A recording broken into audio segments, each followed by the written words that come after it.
Hey guys, Logan from Nissan of Cookeville here, and today we are going to be taking a look at the 2015 Dodge Challenger Scat Pack. This thing is powered by the naturally aspirated 6.4 liter Hemi V8, making 485 horsepower and 475 pound-feet of torque.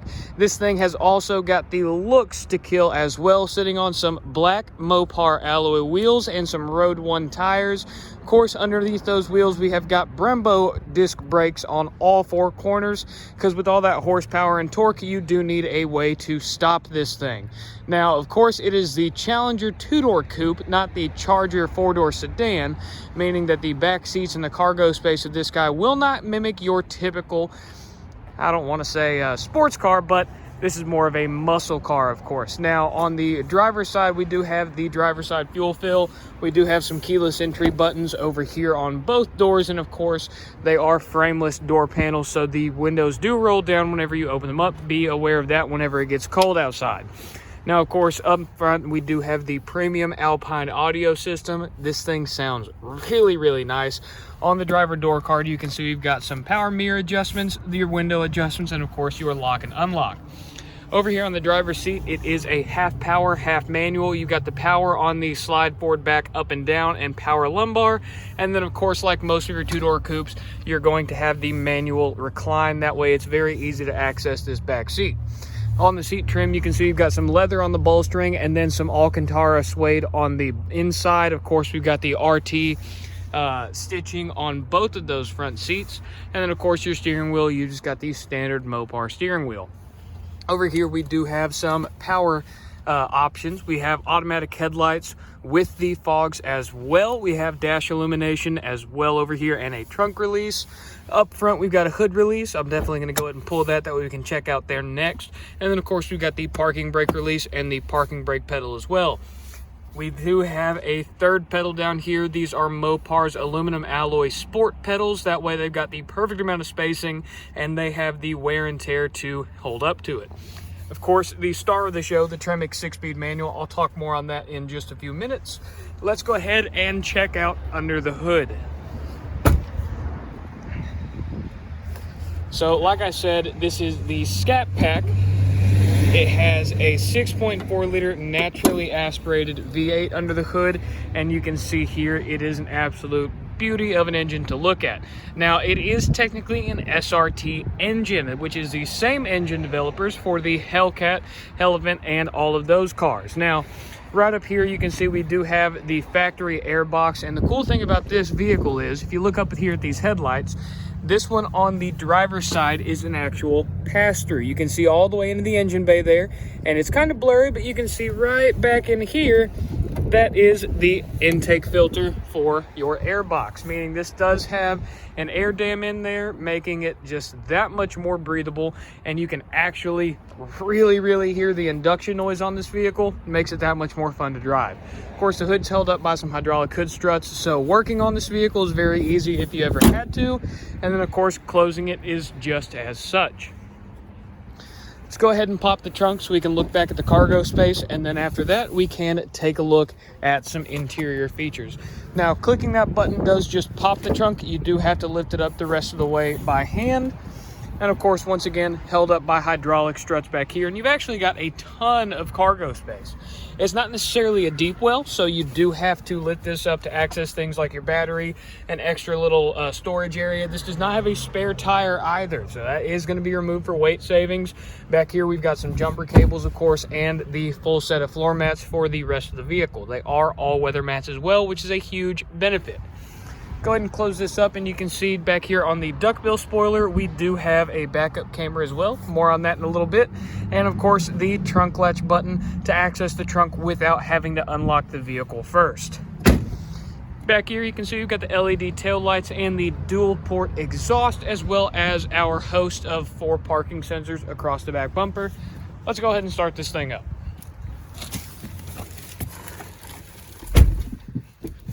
So of course, with any manual transmission, push to start, very simple. You do have to push the clutch pedal and the start button to start it up. once you do, it's going to make all the right noises. Of course, that 6.4 liter just sings at idle. Now, it is going to be a little bit cold right now, which is why we are at 1500 RPM. Once this thing gets up to temperatures, it likes to idle right about at 750 to 800 RPM. So it's a very comfortable idle. Over here on this side, we've got Uconnect's 8-inch color touch display, which is a very easy infotainment system to get along with. Of course, you've got the climate controls, which is one of the newer things that Dodge has been adding to their vehicles. Both heated and ventilated seats on the Scat Pack in 2015, as well as a heated steering wheel. I personally love that. And one of my favorite buttons, especially for nighttime driving, is this screen off button. You click that, it dims everything down. That way you don't have a big bright screen blinding you. And then of course, touch it again to open it right up. Doing anything down here will also light that display back up. Over here to climate, we do have the ability to adjust all of the climate controls either from this display or by using the set of analog buttons down below. I personally prefer the buttons, but the display works just as well for most people. Click on nav, you do have built-in navigation in the Scat Pack, so if you wanted to go on a road trip, you don't have to bring your cell phone with you. If you don't want to, you can do everything from the car. Uconnect is very, very good at built-in navigations, and they've taken a lot of quirks from Google Maps, as you can tell, for the traffic and everything. Once you get a phone paired via Bluetooth, you'll be able to access this phone tab right here, which just makes connecting to the car that much easier. Uconnect is actually really, really nice when it comes to actually getting your phone connected. And of course, at the top of this display, you can see we've got what the climate controls are set to, and then of course, any of your heated steering wheel, heated seat options are going to come up here. We've got some temperature, cardinal direction, time, and then of course your multimedia. Currently, we are listening to some satellite Sirius XM. Over on the dashboard itself, you can see we've got two very, very nice analog gauges for both the tach and the speedometer, and then everything else is digitized here in the center. On the bottom left-hand corner of that, we've got our temperature. On the bottom right-hand, we've got our fuel gauge, and you can see we do have a low fuel light, which is going to be a commodity in this vehicle. Roughly 12 miles to the gallon. Of course, it spent the last 20 or so miles of its life moping around a car lot, so that's going to be a little bit low. However, that is not too far off. With the 6.4 liter, this thing does not like to stay away from gas stations. You'll find yourself at one pretty often because the fuel economy rating is right around 13 to 14 miles to the gallon from the EPA, and that is a combined fuel economy average.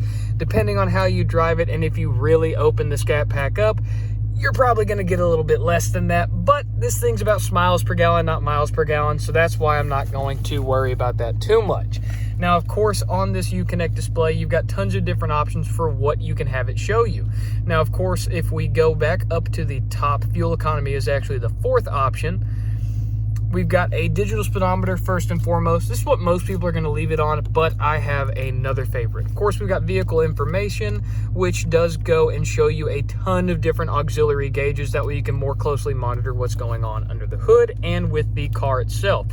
Everything from tire pressures, coolant temp, oil temp, and they're all labeled too, mind you, which goes a long way because not everybody knows exactly what those little symbols stand for. Oil life as well, some battery voltage, intake air temperature, engine torque, and engine power. These two are very, very cool. You can see as I raise the RPM a little bit, that engine torque does increase as well as the horsepower, and having an actual accurate readout on this display is a huge thing.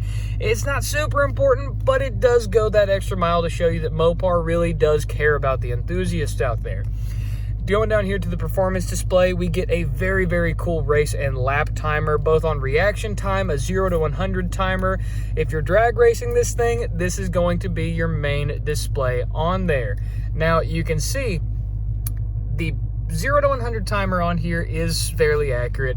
You see the previous owner played around with it. I haven't personally played around with it, but I have in other Scat Packs, and it is a very accurate timer because it uses the vehicle's ECU and the G-force accelerometers built into that.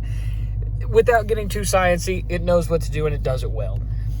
Going back down one, of course, we've got our fuel economy. I've already touched on that a little bit. And then, of course, your trip computer. Now, every car is not complete without a solid trip information center. this gives you all the right information. Of course, it's not going to go super in depth. It doesn't show you anything that you don't need to know, but a simple trip A, trip B, it works, and that's what matters. And then of course your audio, that's just simply your multimedia, what's playing on the radio, that way you don't have to look over there. Messages would just be your typical warnings, stored messages, oil, life alerts, door being open, a seatbelt being unbuckled, that kind of thing. And then of course screen setup, you can go through and adjust how this screen is set up, where each individual bit of information is displayed at, and then of course you can restore that back to the factory defaults if you think you've messed something up. And then of course going all the way back down to the main screen, the speedometer all the way back up at the top. Now over here we do have your standard headlights, or standard wiper controls rather, and then of course your blinker is over there as well. We do not have a stalk on the right side of the steering wheel in the Challenger. Right side of the steering wheel is going to be all of your cruise control. Left side is all the controls for that on-dash display and some multimedia stuff as well. We also have the Uconnect controls at the back of the steering wheel. The right side is going to be for your volume. You can see I'm clicking that now. Let's turn that down before we get a copyright strike. And then of course your left side is going to be switching between your radio presets, going back and forth on songs, and pausing and playing that media, whereas the right side center button is just a mute switch. Now of course down to the climate control, very easy to get along with.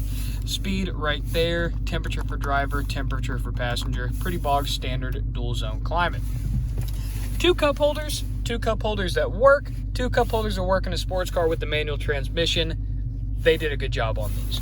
I won't stay on those for very long. And then of course the driver-centric Dodge Brothers little logo right down over there on the center console. I say driver-centric simply because it opens up to the driver's side. It's a little bit difficult for the passenger to access what's stored in here, but if you're the only person driving this car, what's that really matter anyways? Now we've got a 12-volt power supply in here, an SD card slot for the navigation, an aux and a USB port. And then of course, taking a quick peek at the back seats, you can see they do have plenty of room back there. Not the tightest back seats in any sports car, but definitely not the best either. And of course, a trunk pass-through, so you can fold down those back seats if you need to get a little bit more cargo space. In the glove box itself, it is a locking glove box. The wheel lock key is in there, which is huge. We've got a valet switch right here, as well as a switch for the lighting in there. And then of course it does have a couple shelves to make organization and storage just a little bit easier to get along with, in of course a small sports car. One last thing is this vehicle is of course equipped with a backup camera. I've already showed you guys the location of said camera, but I haven't showed you what it looks like. It does have predictive steering as well, so as you turn the steering wheel, it does go from the right to the left. And then of course, if I go ahead and let out on the e-brake, as we back up, you can see those parking sensors will start alerting us that things are nearby. And then of course it is very, very easy to navigate what is going on behind you. There's those parking sensors with this backup camera. And then of course, once you take it out of neutral, or once you take it out of reverse rather, it does go right away. And then into first gear, just like normal, foot slowly off the clutch. And this thing really does have enough torque to where you really don't even have to use any throttle. That is all clutch out, and we are just going to start walking. That is the great thing about learning how to drive manual in a 475 foot-pound of torque muscle car. It's actually kind of hard to stall it. Well guys, without further ado, once again, my name was Logan with Nissan of Cookeville. This was the 2015 Dodge Challenger Scat Pack. I personally love these things. They're big, they're kind of dumb, they handle well, but they don't handle like a sports car. Check this thing out here at Nissan of Cookeville. Now, of course, if you guys want to learn more information, I'll be sure to leave a link in the description to my website listing on this vehicle, or you can always make the trip down to Cookeville, Tennessee to come check it out in person. Thank you guys for taking the time to watch this video. It definitely does help. Everybody have a fantastic rest of your day. Bye-bye.